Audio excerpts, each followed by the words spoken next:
Hello students, आज के इस वीडियो लेक्चर में मैं आप लोगों को chapter number 4 documents related to formation of a company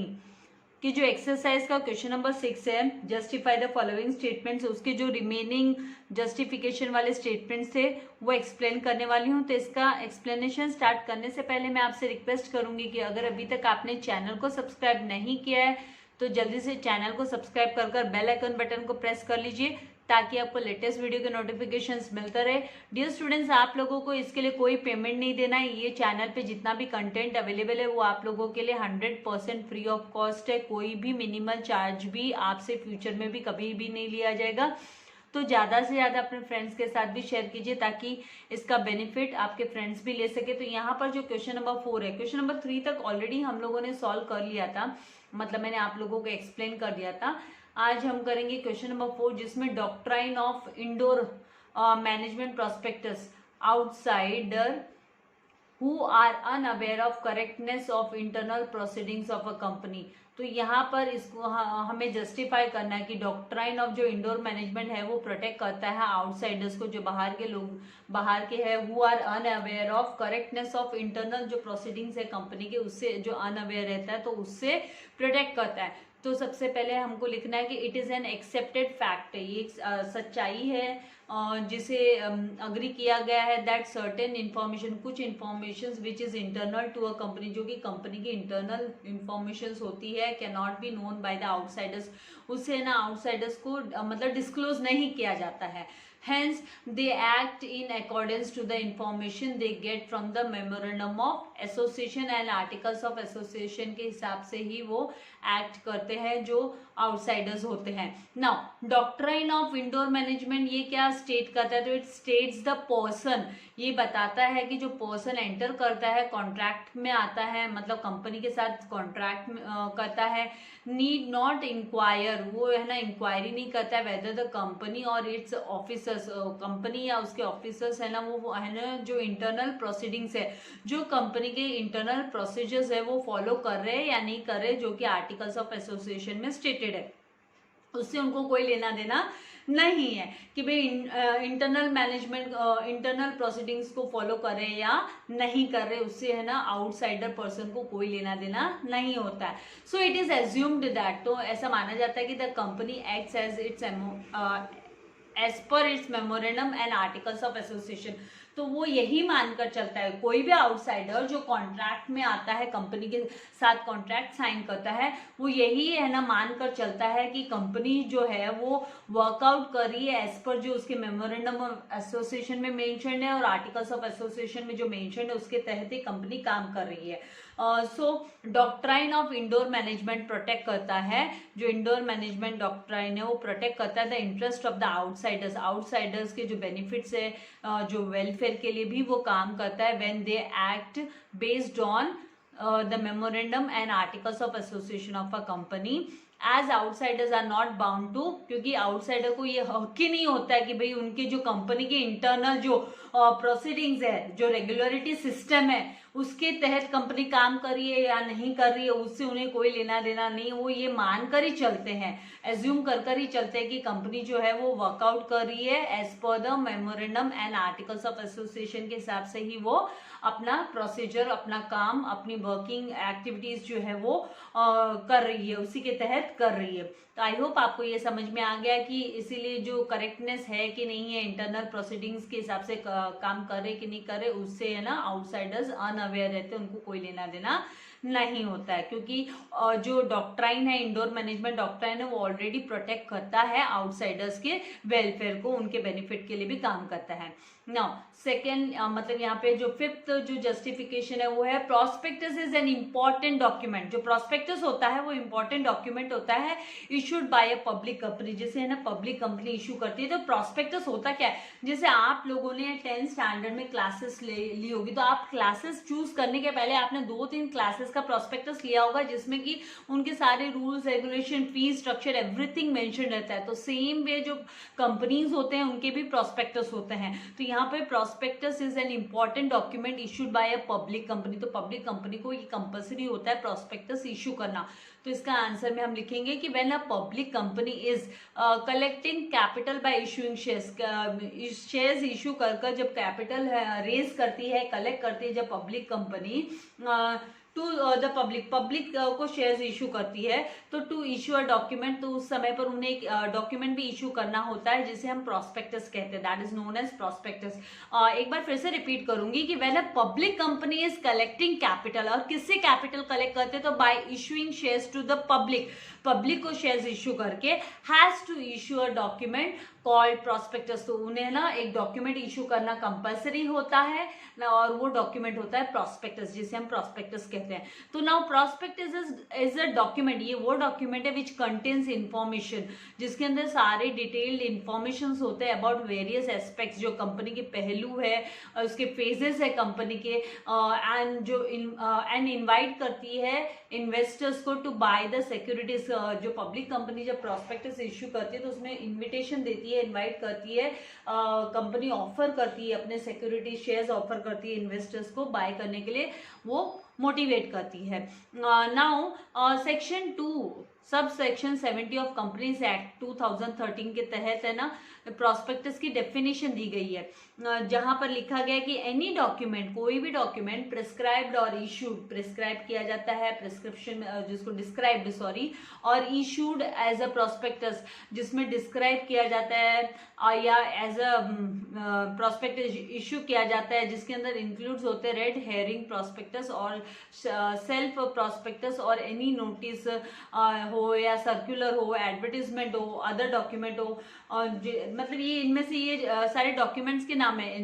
ये जो प्रॉस्पेक्टस है उसमें क्या क्या इंक्लूड किया गया है, रेड हेरिंग प्रॉस्पेक्टस होता है, सेल्फ प्रॉस्पेक्टस होता है, एनी नोटिस जो होती है जो कंपनी देती है अपने इन्वेस्टर्स को, देन सर्कुलर होता है, एडवर्टीजमेंट होता है,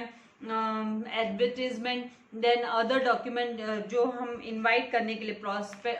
पब्लिक को इनवाइट करने के लिए सब्सक्राइब करने के लिए जो इनविटेशन भेजते हैं परचेस करने के लिए सिक्योरिटीज को ऑफ अ बॉडी कॉर्पोरेट, कोई भी कॉर्पोरेट कंपनीज के, कोई भी जो जॉइंट स्टॉक कंपनीज के, तो उसे हम क्या बोलते हैं प्रॉस्पेक्टस बोला जाता है। नाउ जो प्रॉस्पेक्टस होता है उसमें क्या होना चाहिए, व्हाट इट मस्ट इंक्लूड, तो the prospectus must contain true and factual, सच्ची और सही, उसमें एकदम तथ्य के आधार पर उसमें डिस्क्लोजर्स मतलब जो कंपनी के बारे में डिटेल्स होनी चाहिए as investors decide to invest, क्योंकि इन्वेस्टर है ना उसी के बेसिस पे जो प्रॉस्पेक्टस में जो डिटेल इंफॉर्मेशन प्रोवाइड की जाती है, सही ऑथेंटिकल हम जिसे बोलेंगे ट्रू एंड ऑथेंटिकल जो फैक्चुअल जो डिस्क्लोजर्स है, वो जैसे कि फैक्चुअल डिस्क्लोजर बात बोले तो जैसे कंपनी ने रियल में कोई प्रॉफिट अर्न किया है प्रीवियस, उसका प्रॉफिट दिखाना चाहते हैं, शेयर करना चाहते हैं इन्वेस्टर्स के साथ में,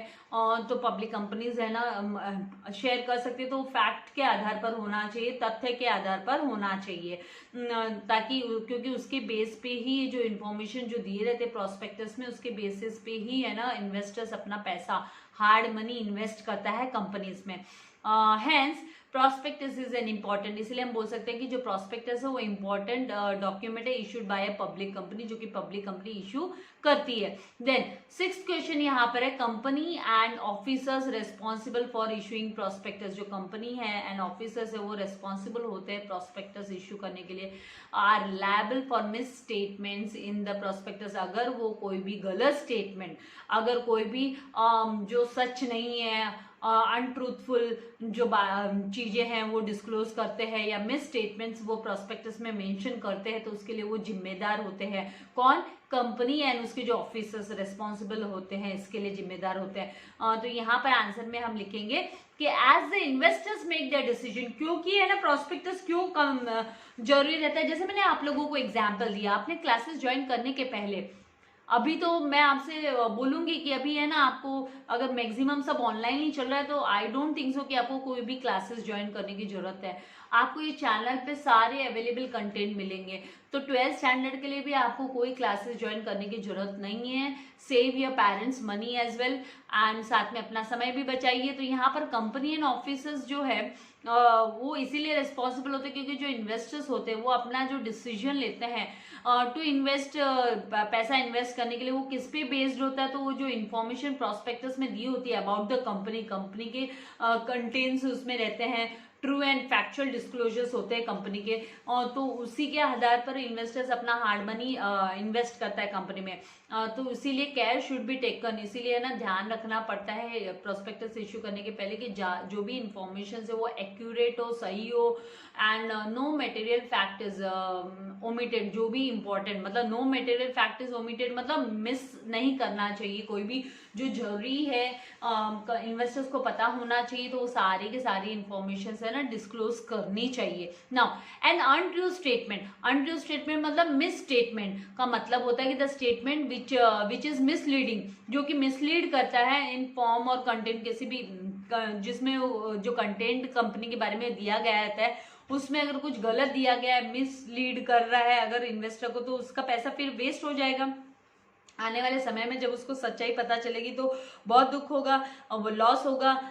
कंपनी के लिए भी प्रॉब्लम होगा, कंपनी की भी इमेज डाउन हो जाएगी, राइट। तो where any inclusion of a statement और its omission is likely to mislead the reader, तो ऐसा ये मिस स्टेटमेंट मतलब जहां पर है ना कोई भी स्टेटमेंट जो या तो ओमिट हो जाता है या वो मिसलीड करता है रीडर को, तो ऐसा स्टेटमेंट को हम अनट्रू स्टेटमेंट कहते हैं। तो if an investor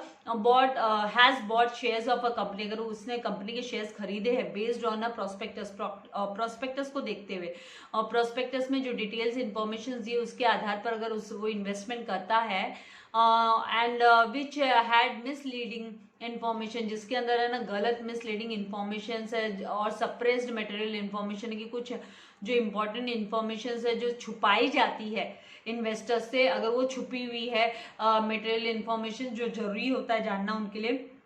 then he can take action against the company, तो वो फिर है ना कंपनी पे मानहानि का, मतलब कंपनी पे नॉट मानहानि का, कंपनी पे चीट करने का वो है ना क्लेम कर सकता है, वो केस कर सकता है। Now, if there is any untrue or misstatements in the prospectus, अगर कोई भी गलत स्टेटमेंट है अगर प्रोस्पेक्टस के अंदर है, then the company and the persons are responsible, जो कंपनी है और कंपनी के जो रिस्पॉन्सिबल पर्सन्स है जिन्होंने प्रोस्पेक्टस इश्यू किया will have to face civil liability, तो उनको है ना सफर करना पड़ सकता है, उनके ऊपर केस हो सकता है, उन्हें ना कंपेंसेशन पे ऑफ करके देना पड़ सकता है for loss suffered by the investor, जो अगर इन्वेस्टर उनके वजह से कोई भी लॉस सफर करता है तो। एंड क्रिमिनल लायबिलिटी, तो ये कंपनी और उसके जो ऑफिसर है उनको फाइन देना पड़ सकता है इसके लिए, या उनको जेल भी हो सकती है, या उनको दोनों भी, उनको जेल भी हो सकती है और साथ ही उनको फाइन भी पे ऑफ करना पड़ सकता है, तो उनकी सिविल लायबिलिटी उनको फेस करनी पड़ सकती है। भाई है ना, आप किसी को भी गलत इंफॉर्मेशन नहीं दे सकते हो, आपकी कंपनी में एक तो पैसा लगा रहा है इन्वेस्टर, ऊपर से आप उन्हें मिसलीड कर रहे हो, तो ये तो नहीं चलेगा ना, ये तो सरासर चीटिंग हो गई। इसीलिए ये जो जिम्मेदार पर्सन होते हैं कंपनी के, जो रिस्पॉन्सिबल होते हैं प्रोस्पेक्टस जिन्होंने इशू किया है, जो इसमें शामिल है एंड कंपनी, दोनों के ऊपर है ना केस हो सकता है। Hence the company and officers, इसीलिए हम बोलते हैं कि company and officers are responsible for issuing, वो लोग रिस्पॉन्सिबल होते हैं for issuing prospectus, are liable for misstatements in the prospectus, अगर कोई भी गलत स्टेटमेंट, अगर मिस स्टेटमेंट जो मिसलीड कर रहा है रीडर को या इन्वेस्टर को, तो उनके ऊपर वो जिम्मेदार होंगे उसके। आई होप यहाँ तक आपको समझ में आ गया। अभी जो क्वेश्चन नंबर 7 है उसका एक आंसर एटलीस्ट ये वीडियो में मैं आप लोगों को एक्सप्लेन कर देती हूँ, एंड नेक्स्ट वीडियो लेक्चर में जो रिमेनिंग 3 क्वेश्चन है वो उसके एक्सप्लेनेशंस मैं आपको दे दूंगी। तो ये जो लेसन का एक्सप्लेनेशन है ये आपके एक्सरसाइज के थ्रू ही आपको मिल रहा है, क्योंकि लैक ऑफ टाइम की वजह से मैं आपको पूरा एक्सप्लेनेशन, मतलब पूरा चैप्टर नहीं एक्सप्लेन कर पा रही हूँ, लेकिन ये जो क्वेश्चन आंसर है इनमें पूरा एक्सप्लेनेशन ऑटोमेटिकली आ ही जाता है। नाउ यहाँ पर आंसर द फॉलोइंग क्वेश्चंस में सबसे पहला जो क्वेश्चन है, briefly explain the clauses of memorandum of association. Memorandum of association के क्लोजेस कौन से हैं, मतलब व्हाट डज इट इंक्लूड, इसमें क्या कंटेंट्स होते हैं। तो यहाँ पर सबसे पहले हम मेमोरेंडम ऑफ एसोसिएशन का मीनिंग क्या है वो लिखेंगे। तो memorandum of association is a primary document हुआ ये कंपनी का, of a company, as it states the purpose for which the company is formed. ये बताता है कि भाई किस कारण से, किसके लिए कंपनी है ना फॉर्म हुई है, कंपनी को फॉर्म होने का कारण क्या है, इसका फॉर्मेशन के पीछे रीजन क्या है, and it describes the range of activities a company can undertake, कौन कौन से एक्टिविटीज कंपनी है ना वर्कआउट कर सकती है, उसके बारे में भी ये डिटेल इंफॉर्मेशन है ना वो मेमोरेंडम ऑफ एसोसिएशन में लिखे होते हैं ना। Following are the clauses of memorandum of association, तो सबसे पहला जो क्लॉज है वो है द नेम क्लॉज, तो इसके अंदर कंपनी का नेम मेंशन रहता है, तो this clause mentions the name of the company, इसके अंदर कंपनी का जो नाम है वो मेंशन रहता है। जैसे टाटा का है तो टाटा का उनका मेमोरेंडम ऑफ एसोसिएशन में मेंशन होगा, रिलायंस है, रिलायंस ट्रेंड्स है, तो उनके नेम्स मेंशन होते हैं कंपनी के उनके मेमोरेंडम ऑफ एसोसिएशन में। As a company is a legal entity होती है कंपनी, और जो कि है ना मेंबर से डिस्टिंक्ट होती है, अलग होती है, कंपनी को अलग माना जाता है एंड मेंबर्स को अलग माना जाता है, both are the separate entity हम बोलेंगे जिनकी लीगल एंटिटी होती है, and it have its own name, इसीलिए कंपनी का खुद का अपना नाम होता है, किसी एक बंदे पर्सन के नाम पे कंपनी नहीं होती है। और to establish its separate identity, तो ये अपनी अलग आइडेंटिटी को सेटअप करने के लिए, सेपरेट आइडेंटिटी बनाने के लिए इसका जो कंपनी का अपना खुद का नाम होता है। एंड द प्रमोटर्स, कौन चूज करता है ये नाम, तो द प्रमोटर्स, जो कंपनी के प्रमोटर्स होते हैं वो चूज करते हैं ये नाम। The promoters choose a name for the company and जो following point should be taken should be kept in mind, जब ये नाम रखा जाता है तो कौन से पॉइंट ध्यान में रखने हैं, वो यहाँ पर है कि पहले सबसे पहले the name should not be identical, name एक जैसा नहीं होना चाहिए, और resemble the name of an already existing company, अगर कोई कंपनी मार्केट में ऑलरेडी एग्जिस्टेड है तो उसके जैसा नाम है ना दूसरे कंपनी नहीं रख सकती है, एग्जिस्टिंग कंपनी के नाम से अलग हटकर नाम होना चाहिए, आइडेंटिकल सेम नाम नहीं हो सकता। जैसे अगर कोई अभी है ना अंबानी की रिलायंस है तो कोई दूसरा बंदा आकर मार्केट में रिलायंस नाम की कंपनी खोलेगा, ऐसा नहीं चलता है। तो जो एग्जिस्टिंग कंपनी ने अगर रजिस्टर्ड करके रखा है पहले से ही अपना नाम, तो है ना अगर आप अपनी कंपनी का नाम रखना चाहते हो तो आपको दूसरा ही कोई नाम रखना होगा, आप ये नहीं बोल सकते कि भाई हम टाटा रखेंगे, रिलायंस रखेंगे, नहीं, और any previous company law. Now the company should not contain any words which will constitute an offense, ऐसा कोई भी है ना कंपनी में शब्द या नाम में ऐसा कोई भी शब्द नहीं होना चाहिए कि जो जिससे को है ना हमारे जो लॉ है वो ब्रेक हो जाए या कोई गुनाह दर्ज हो जाए, वैसा कोई कभी नहीं होना चाहिए वर्ड्स। एंड द नेम और the words in the name shall not offend any section of people, किसी भी है ना सोसाइटी में रहने वाले किसी भी ग्रुप के लोगों को, किसी भी सेक्शन ऑफ द सोसाइटी को ये हर्ट नहीं करना चाहिए, उनके लिए गुनाह नहीं होना चाहिए कंपनी का नाम। Now the name shall not violate the provisions of emblems and the names, जो कि है ना prevention of improper use act 1950, यहाँ पर है ना ये वायलेट नहीं करना चाहिए, रूल्स जो है हमारे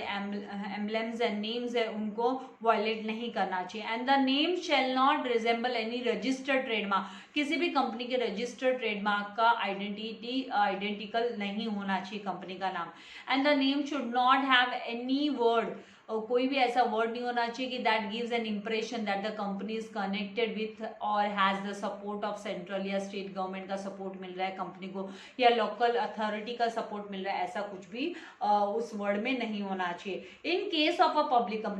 कंपनी में क्या होता है कि the limited public company limited by shares और गारंटी, ये लिमिटेड कंपनी लिमिटेड लिखा जाता है या गारंटी, द लास्ट वर्ड जो होता है नेम शुड बी लिमिटेड, उसमें लिमिटेड होना चाहिए। इसीलिए आपने सुना होगा for example Tata steel limited, ये पब्लिक कंपनी है, Tata steel limited. Now second यहाँ पर द एड्रेस क्लॉज, कंपनी का जो रजिस्टर्ड ऑफिस का क्लॉज भी इसको बोल सकते हैं हम, एड्रेस क्लॉज, कंपनी का रजिस्टर्ड ऑफिस का एड्रेस होना चाहिए, तो ये मेंशन होता है मेमोरेंडम ऑफ एसोसिएशन में दिया होता है। तो the clause states the name of the state in which, कौन से स्टेट में जो रजिस्टर्ड ऑफिस कंपनी का लोकेटेड है उसके बारे में बताता है ये clause. And every company must have a registered, उसका रजिस्टर्ड ऑफिस होना ही चाहिए विदिन 30 डेज। एक बार कंपनी को इनकॉर्पोरेशन सर्टिफिकेट मिल गया, उसका बर्थ सर्टिफिकेट मिल गया, तो उसके बाद में है ना 30 डेज के अंदर है ना रजिस्टर्ड कंपनी, रजिस्टर्ड ऑफिस उसकी होनी जरूरी है कंपनी की। तो अब registered office is a must, ये जरूरी है, एज इट एस्टैब्लिशेस, ये सेटअप करता है द डोमिसाइल, मतलब लोकेशन जो है कंपनी की वो सेटअप करता है, and it is the address to which all the communications notices जो भी है सारे के सारे यहाँ पर पहुंचाए जाते हैं, will be send to the registered office, and it is also the place where all statutory books जो है लॉ जो जिसमें मतलब लॉ को फॉलो करने वाली इनकी जो कंपनीज के लॉफुल बुक्स है, रिकॉर्ड्स है, जो डॉक्यूमेंट्स है, बुक्स ऑफ अकाउंट्स है, ये सारे के सारे रजिस्टर्ड कंपनी की जो ऑफिस है वहां पर ये रहते हैं सारे। And the address clause also indicates, ये है ना जुरिस्डिकेशन, यहाँ पर jurisdiction of the court where cases can be filed by the company against others, अगर किसी दूसरे के अगेंस्ट केस फाइल करना है तो कंपनी जो है वहां से कंपनी अपना केस फाइल कर सकती है रजिस्टर्ड ऑफिस से। तो ये है ना इंडिकेशन देता है कि भाई बाय द लॉ ये अलाउड है और रजिस्टर्ड ऑफिस से ही अलाउड है। Now third the object clause, object मतलब मोटिव क्या है कंपनी का, तो this clause defines the objects of the company is form, किस लिए कंपनी फॉर्म हुई है, and it indicates the range of the activities, कौन कौन से एक्टिविटीज एक कंपनी है ना वो वर्कआउट करेगी, अंडरटेक करेगी, and this close states in detail, ये साथ में डिटेल में बताता है मेन ऑब्जेक्ट्स क्या है, किस लिए कंपनी है ना इनकॉर्पोरेट हुई है, एंड ये साथ में ये भी डिस्क्राइब करता है कि अदर और कौन कौन से एक्टिविटीज है जो कि कंपनी है ना वर्कआउट कर सकती है अगर जरूरी है तो, इफ नेसेसरी है तो, in achieving it's main objects, अपने मेन ऑब्जेक्ट्स को अचीव करने के लिए और कौन सी अदर एक्टिविटीज वर्कआउट कर सकती है। And the objects of the company must not be illegal, illegal नहीं होना चाहिए, जो हमारे लॉ ने, हमारे कॉन्स्टिट्यूशन ने उसे रजामंदी दी होनी चाहिए, इमोरल नहीं होना चाहिए, अगेंस्ट द पब्लिक पॉलिसी की अगेंस्ट नहीं होना चाहिए, और इन contravention of the companies act तोड़ने वाला या कोई भी अदर लॉ को ब्रेक करने वाला ये ऑब्जेक्ट है ना कंपनी का नहीं होना चाहिए, एम ऐसा एम नहीं होना चाहिए किसी भी कंपनी का। Now a company can not do anything beyond और outside the scope of its object, company जो है उसका जो एम है, मोटो है, उसके अलावा अपार्ट कंपनी कुछ नहीं कर सकती है, उसके बियॉन्ड कुछ नहीं कर सकती है। इसीलिए तो ये मेमोरेंडम ऑफ एसोसिएशन में ऑब्जेक्ट क्लॉज के अंदर जो मेंशन होता है उसी के अकॉर्डिंग कंपनी को वर्कआउट करना होता है, उसी के अगेंस्ट कंपनी काम करती है, उसके बियॉन्ड नहीं जा सकती है। Now it can do anything which is incidental to or consequential upon the object specified in this clause, ये clause में जो भी specified है उसके according कंपनी काम कर सकती है। now द लायबिलिटी क्लॉज कौन सा होता है कि भाई कंपनी कितने एक्सटेंट तक लायबल है फॉर अपने मेंबर्स को लेकर, तो this clause states the extent of liability of the members कितने लायबल है, कंपनी की कितने जिम्मेदार है। तो इन case of a company limited by shares, जो लिमिटेड बाय शेयर्स कंपनी होती है, द क्लॉज स्टेट्स, क्लॉज क्या बताता है कि the liability of its members की जो लायबिलिटी होती है वो लिमिटेड होती है, और वो लिमिटेड कहाँ तक लिमिट होती है उसका एक्सटेंट कहाँ तक होता है, तो limited up to the amount unpaid, जितना अमाउंट उन्होंने पे नहीं किया है, जो शेयर की वैल्यू है, फेस वैल्यू है, उसका जो अनपेड अमाउंट जो कंपनी ने अभी तक है ना मेंबर से रिसीव नहीं किया है वो, तो यहाँ पर अनपेड की अगर मैं बात करूँ तो मान लो कंपनी का 100 रुपए का शेयर है, उसमें से है ना जो मेंबर्स ने 50 रुपया दे दिया और 50 रुपया देना बाकी है, तो जो देना बाकी है खाली उतने तक ही है ना कंपनी का मेंबर जो है वो जिम्मेदार रहता है, जवाबदार रहता है।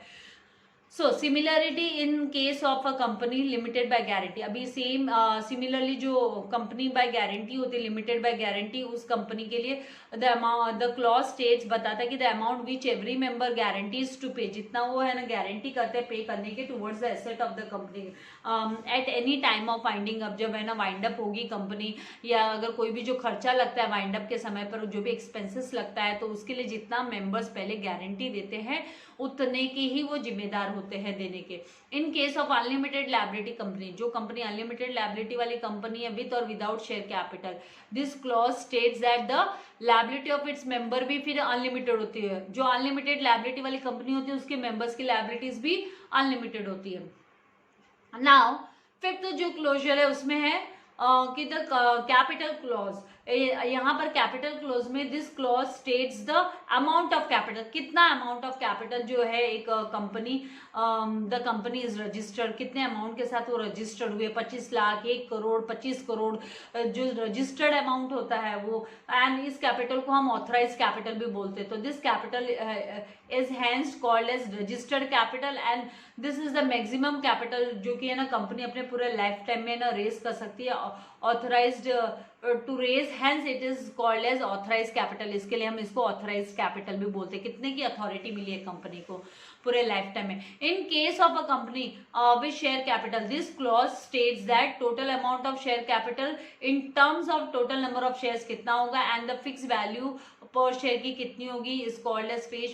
फिक्स वैल्यू जो होती है उसको हम फेस वैल्यू भी बोलते हैं, शेयर की face value. And if a company wants to issue more shares, अगर कंपनी को ज्यादा शेयर्स इश्यू करने हैं to raise more funds then the amount of authorise capital, तो फिर वो कंपनी है ना ऑथराइज कैपिटल का अमाउंट इंक्रीज कर सकती है। एंड कैसे इंक्रीज करेगी, तो वो ऑल्टर करना पड़ेगा कंपनी को। जो कैपिटल क्लॉज है, ये जो capital clause memorandum of association में मेंशन रहता है उसको ऑल्टर करना पड़ेगा, उसमें मॉडिफिकेशन करना पड़ेगा। नाउ